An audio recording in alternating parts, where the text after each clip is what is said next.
Azizlar, mana keyingi ziyoratgohga keldik. Voy. Keyingi ziyoratgohga keldik. Mana bu yerda juda ham ajoyib bugun. Qarang. Tovus.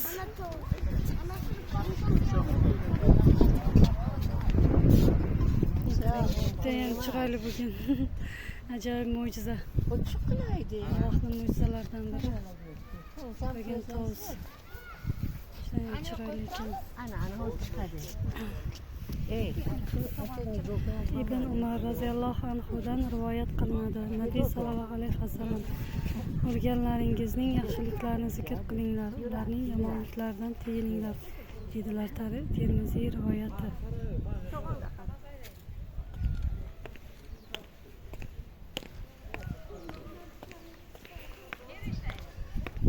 Salik chiroyli ekan.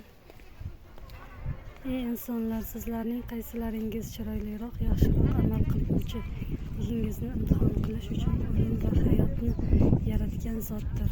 U qudratli va mag'firatlidir. Mulk surasi 2-oyat.